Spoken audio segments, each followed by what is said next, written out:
Alors, partons d'abord de l'individuel, du strictement individuel. Je pense que c'est important de considérer qu'à tout moment, en fait, nous encodons de l'information et qu'une des grandes questions, c'est de savoir pourquoi, maintenant, au moment où je vous parle, vous allez retenir certaines choses et vous n'allez pas en retenir d'autres.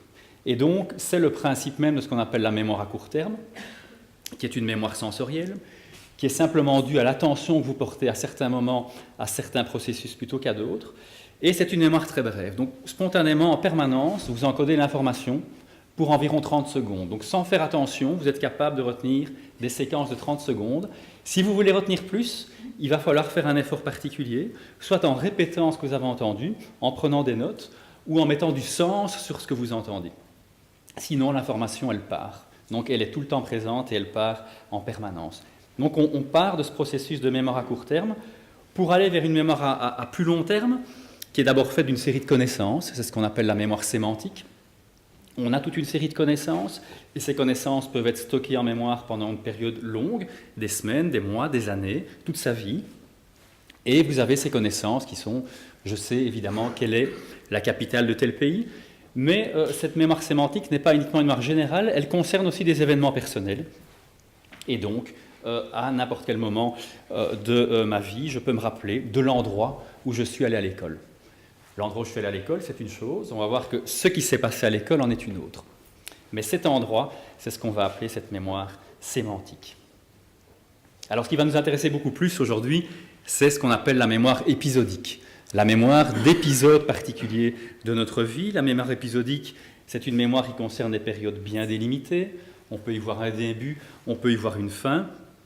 Et ce qui est particulièrement important, c'est qu'on est capable de revenir au moment où l'épisode s'est déroulé. C'est cette notion de perception du soi dans le passé qui a été développée à partir des années 70 par un auteur très important qui s'appelle Tulving et qui a montré qu'on est capable de revenir sur le moment où on était là, se revoir les actes qu'on a pu poser et cette notion de voyage dans le temps qui est possible avec cette mémoire épisodique.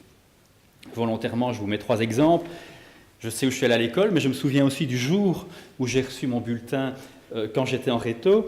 Je me souviens aussi d'événements personnels, le mariage de mon frère, mais je me souviens aussi, et ça fait bien partie de la mémoire épisodique, du discours d'investiture de Barack Obama.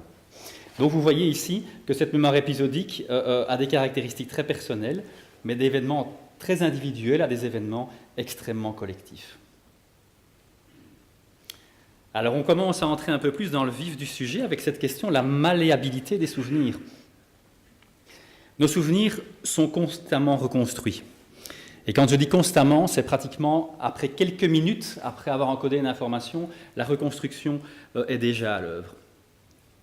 Et de manière intéressante, quand on interroge des gens, longtemps après un événement, sur les souvenirs qu'ils peuvent avoir de cet événement, eh bien par rapport à des éléments de blanc, vous avez certaines zones d'incohérence, notre esprit est particulièrement apte à combler ces blancs. Et donc, on va pouvoir chaque fois remplir ces éléments qui sont un petit peu plus incohérents. Et on peut les remplir aussi en prenant des sources d'informations tout à fait valables. Notre mémoire personnelle nous fait défaut. Quand on parle d'événements historiques, on a évidemment le moyen de combler cette mémoire défaillante en s'intéressant à certains ouvrages, en consultant des sources d'informations diverses. Et donc, si je reprends ici un exemple qui va nous intéresser particulièrement, c'est par rapport à la Deuxième Guerre mondiale, je peux très bien venir d'une famille dans laquelle il y a très peu de choses qui ont été dites sur la Deuxième Guerre mondiale. Je dispose de très peu de souvenirs, et pour combler ces souvenirs, je vais donc chercher des sources d'informations qui me permettront d'avoir une compréhension assez globale et cohérente des événements. Mais prenons l'exemple d'une famille où il y a beaucoup de souvenirs, et ces souvenirs sont liés à des souvenirs de la collaboration. On peut penser que dans une famille comme celle-là, dans une famille où il y a eu une glorification de ces épisodes de collaboration, eh bien là, justement, les influences extérieures vont être très ténues et très limitées. À partir du moment où cette cohérence est présente, l'accès à des informations extérieures est beaucoup plus difficile, et donc les attitudes des enfants, des petits-enfants, vont être très marquées par ce passé familial et vont sans doute avoir beaucoup de difficultés à pouvoir être modifiées. Alors, comme Marc l'a dit, un de mes intérêts principaux de recherche, c'est la question du lien entre mémoire et émotion. Et donc, quand on étudie la mémoire, la question des émotions est centrale, parce que les émotions vont influencer plusieurs moments de cette mémoire, et certainement deux moments centraux. Le moment où on encode l'information, quand on est dans un état émotionnel particulier, quand on est, par exemple, très marqué par un événement, très surpris par un événement, nos processus d'attention vont être beaucoup plus mis en alerte. Donc constamment, on est alerte de ce qui se passe autour de nous, mais quand on vit une émotion, les processus attentionnels, pour des raisons adaptatives, sont beaucoup plus sollicités. Donc, dès le moment de l'encodage, les émotions favorisent une rétention en mémoire, mais un deuxième processus qui est essentiel, c'est ce qu'on appelle le ressassement, la répétition. Et donc cette répétition peut prendre différentes formes, des pensées répétitives, des conversations que vous pouvez avoir par rapport à l'événement. Et donc, pour reprendre le thème d'aujourd'hui sur l'amnistie, si ce thème suscite des émotions, qu'elles soient des émotions très positives, si j'ai des raisons de penser que cette amnistie, dans le cadre de la Deuxième Guerre mondiale, est quelque chose d'important, ou des émotions très très négatives, très fortes, je vais évidemment être particulièrement attentif à tout ce qui va se passer, et c'est quelque chose qui va être l'objet de préoccupations régulières dans mes conversations et dans mes pensées.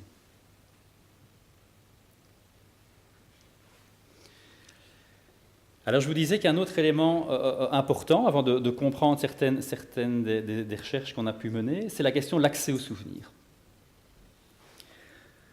Ce qui est assez particulier dans le fonctionnement de notre mémoire, et qui vous a sans doute tous surpris un jour, c'est qu'à certains moments, on ne sait pas très bien pourquoi, un souvenir surgit de quelque chose qui s'est passé quand on avait 10 ans, 20 ans, des choses qui sont passées il y a très longtemps, et tout d'un coup, ce souvenir surgit à notre mémoire. Donc nos capacités de mémoire sont en fait extraordinaires, mais elles sont dépendantes de quelques éléments particuliers. Et un des éléments qui est particulièrement intéressant, c'est la question des buts de la personne. Donc en dehors d'un aspect qui va vous sembler évident, qui est le contexte, si je suis dans un contexte donné, si je suis dans un lieu donné, ce lieu va favoriser le rappel d'événements qui ont pu se passer dans ce lieu. Mais à côté de ces aspects purement contextuels, les buts vont être des éléments essentiels. J'ai certains buts, certaines motivations, certaines choses m'intéressent plus que d'autres. Et donc, en fait, mes souvenirs sont reconstruits en permanence en fonction de ces buts. En fonction des buts du moment, ce qui est accessible à ma mémoire va être différent. Alors, ces buts, ils varient en fonction d'un contexte donné, comme je vous l'ai dit, mais de manière intéressante, ils changent aussi avec l'âge. Et là, je pense qu'on touche à un élément important dans des questions qu'on va aborder sur certains souvenirs liés à la Deuxième Guerre mondiale. C'est qu'il est bien établi que ces buts qui changent, pour simplifier les choses, pour les schématiser, chez les gens plus jeunes, des buts de valorisation et d'affirmation de soi sont certainement des buts importants. Mais au plus vous avancez en âge, au plus des buts d'harmonie, d'équilibre, sont des buts centraux, sont des buts qui vont vous motiver.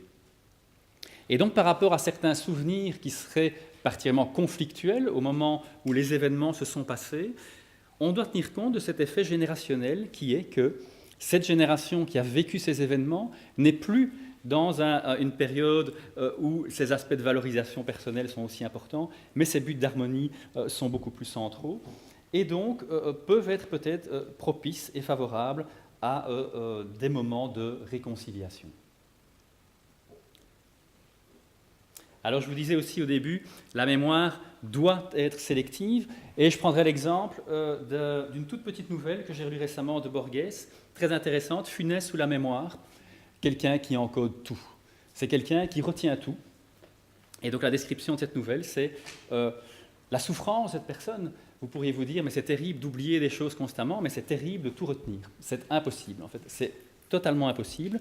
Et donc, on voit le déclin de cette personne qui, à un moment donné, est submergée par toute une série d'informations qui n'ont plus aucun sens. Et on voit bien dans cette nouvelle le fait que cette mémoire, elle doit toujours prendre un sens et qu'on sélectionne justement ce qui a peut-être moins de sens. Alors, la mémoire est sélective, et la mémoire est sélective simplement parce que chaque nuit qui passe vous permet de faire un tri. Donc, entre hier et aujourd'hui, déjà le sommeil permet une certaine sélectivité de l'information. Comme je vous l'ai dit aussi, tous ces processus de ressassement, de répétition, permettent aussi une sélection de l'information. Donc, les influences extérieures vont aussi évidemment beaucoup jouer.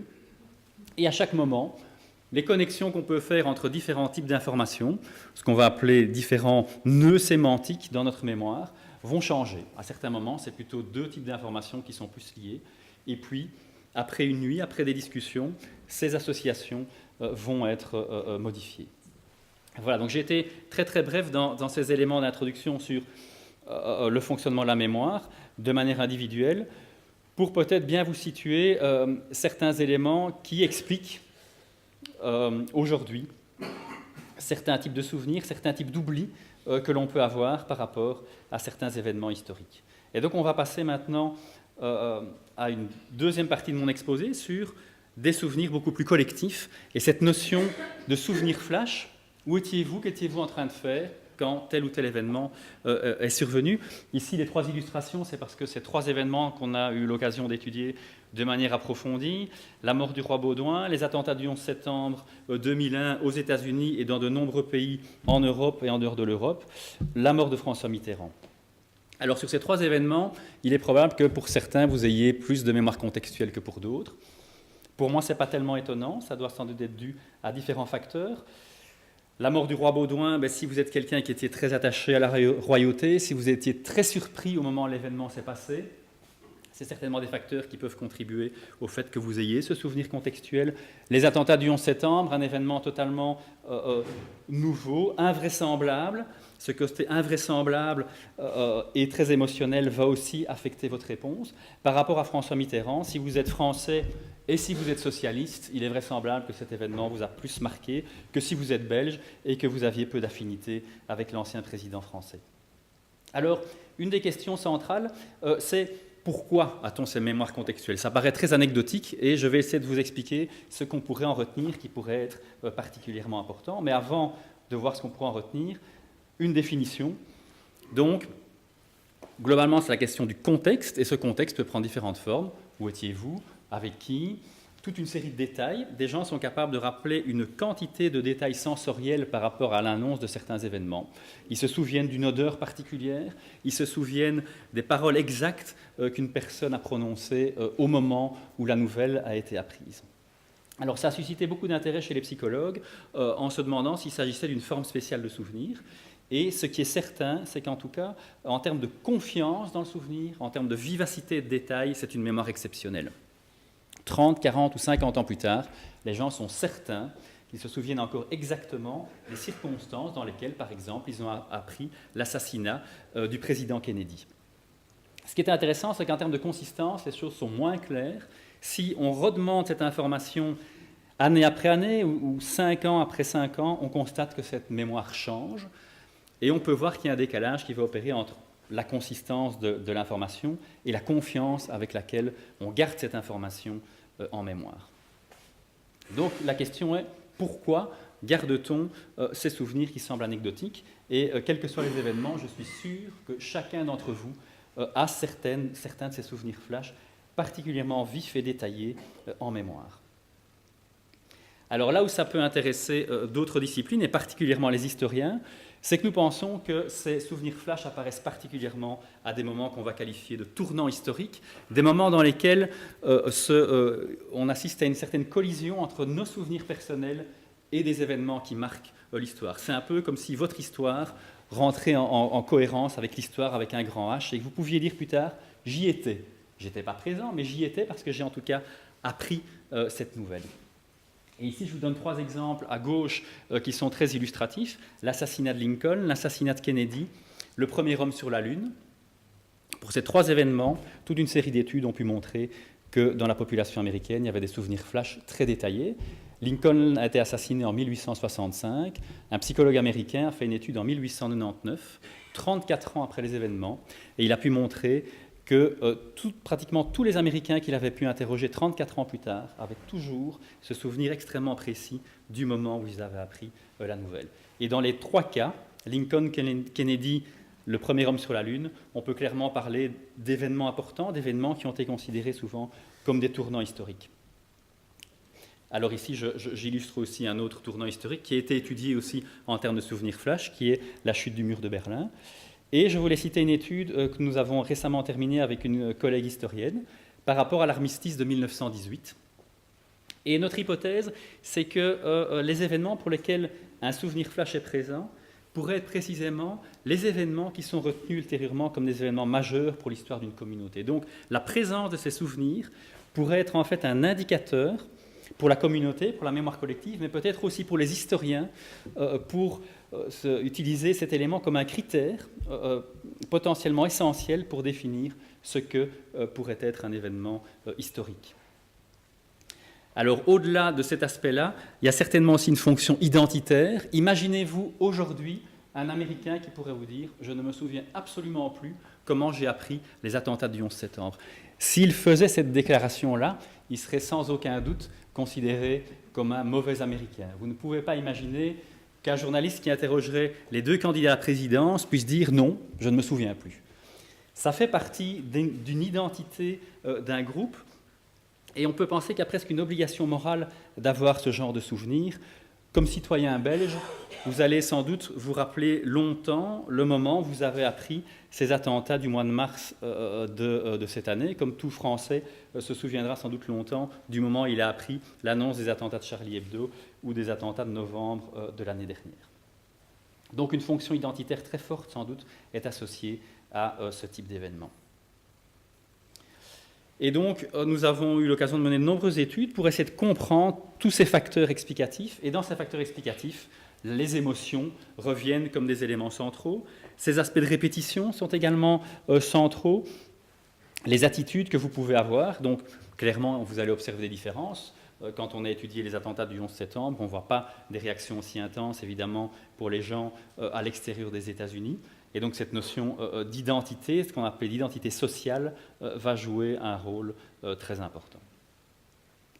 Voilà, ça c'était ce premier aspect de cette mémoire sociale, les souvenirs flash. Deuxième aspect, j'aimerais bien terminer mon exposé par des illustrations en fait, de deux contextes belges particuliers dans lesquels je peux illustrer ces interactions particulièrement fortes entre les aspects émotionnels, les aspects identitaires et la mémoire. Et donc par rapport aux aspects de mémoire collective, j'ai eu l'occasion de diriger un ouvrage en 2012 qui s'appelait Belgique, België, un état de mémoire collective. Alors la couverture, évidemment, n'a jamais manqué de faire réagir notre public. Il s'agit en fait d'une œuvre d'art. Et donc cet artiste a toute une série de collections, des arrosoirs, des brouettes, toujours en noir, jaune, rouge. Et celui-ci nous a plu aussi par le titre qui était « À chacun son trône » et qui pouvait faire toutes les allusions, tous les implicites que vous pouviez imaginer. Soit dit en passant, je pense que c'est l'illustration aussi du fait qu'on peut en Belgique publier un ouvrage scientifique avec une couverture comme celle-là. Certains collègues français m'ont dit « Mais comment as-tu osé publier une couverture comme celle-là pour ce livre ?» Voilà. Alors dans ce livre, on essayait de montrer, justement par différentes approches, des historiens, des politologues, des psychologues, des gens qui travaillent en littérature aussi, ces liens constants entre émotion et mémoire, comment les émotions influencent la mémoire, nourrissent les souvenirs collectifs, et comment les souvenirs collectifs influencent à leur tour les émotions. Alors pour l'illustrer, on n'est pas ici dans la question de l'amnistie, mais on est quand même dans un événement qui est sans doute un des tournants historiques quand on demande aux gens d'évoquer les grands événements de l'après-guerre. L'affaire de Louvain est certainement un événement très important. Et dans cet événement, on a interrogé d'anciens étudiants francophones et flamands. Et on leur a demandé à chaque fois de raconter leurs souvenirs, des souvenirs personnels, une expérience directe et les émotions qu'ils ont ressenties par rapport à cet événement.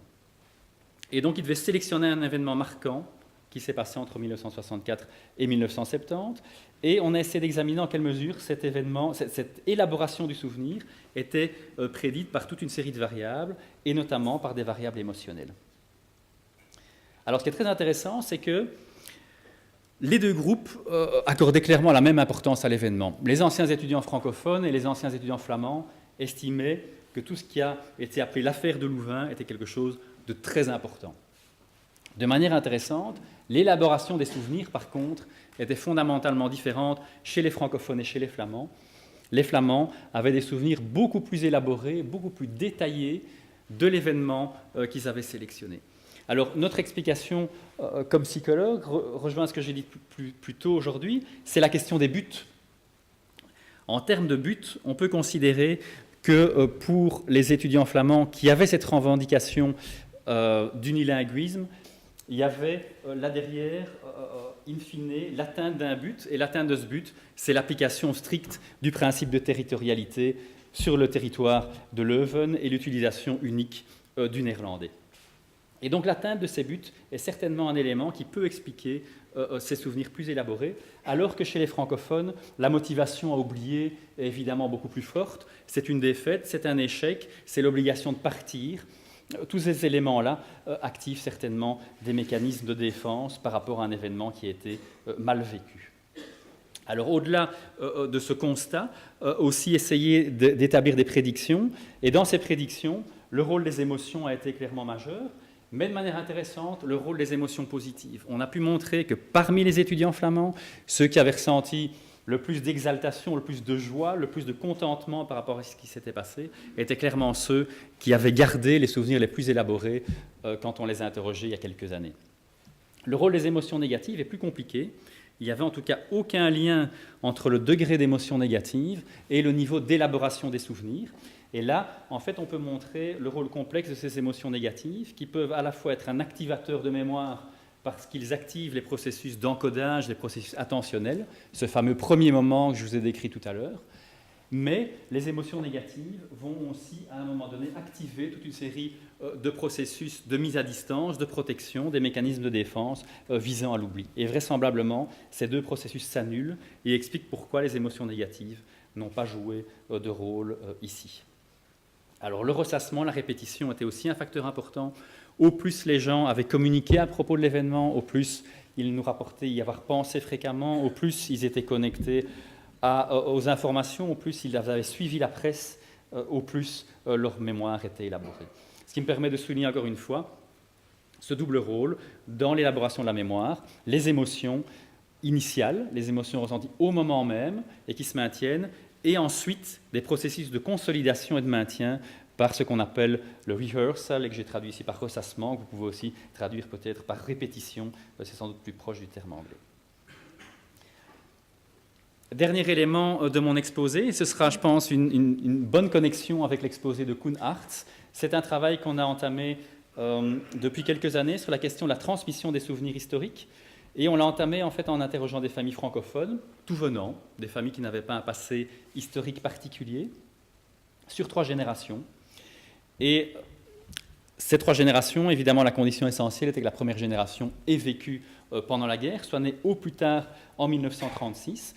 Et de manière individuelle, on interrogeait un membre de la famille en leur disant, de manière spontanée, j'insiste sur cet aspect-là, de manière spontanée, quels éléments vous viennent en mémoire quand on vous parle des problèmes de rationnement, de la question des bombardements, de la collaboration et de l'affaire royale. Alors pour reprendre ce qu'avait dit hier Sandrine Lefranc, on a repris en fait la méthodologie d'un sociologue allemand qui s'appelle Harald Welzer et qui a écrit un livre qui s'appelait « Grand-père n'était pas un nazi », qui est un livre tout à fait édifiant qui montre comment la 3e génération a totalement oublié et effacé le passé nazi de leurs grands-parents et en a fait au contraire des grands-parents héroïques, malgré le fait, et c'est ça qui est tout à fait étonnant, malgré le fait que ces fameux grands-parents n'aient en général pas nié leur sympathie pour le parti nazi. Donc malgré le fait que les grands-parents l'aient explicitement indiqué, c'est quelque chose qui est tout simplement inassimilable et inacceptable pour les petits-enfants qui transforment ce souvenir complètement. Donc on a utilisé le même type de méthodologie et vous allez voir que les résultats sont particulièrement interpellants parce que vous avez ici en noir la quantité d'informations que la première génération a pu rapporter par rapport à chaque type d'événement. Vous avez ici en gris la quantité d'informations de la 2e génération, qui a, je dirais, à peu près une cinquantaine d'années, et la 3e génération, qui se situe dans les 20-25 ans à peu près. En fait, à chaque fois, et de manière à peu près identique pour les 4 types de thématiques, on a une chute de 2 tiers à peu près, et donc la 3e génération n'est capable d'élaborer qu'à peu près 10% de ce que la première a pu élaborer.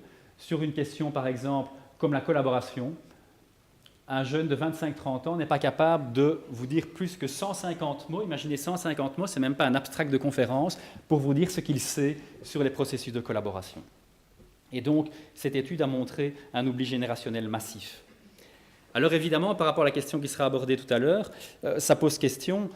Peut-on aller jusqu'à dire que ce fameux cocktail explosif des mémoires, parce que cette question de la collaboration est ô combien explosive, va-t-elle en fait simplement disparaître par cet effet générationnel? Si on estime que l'oubli entre générations est aussi fort, aussi massif, que restera-t-il de ces événements une ou deux générations plus tard?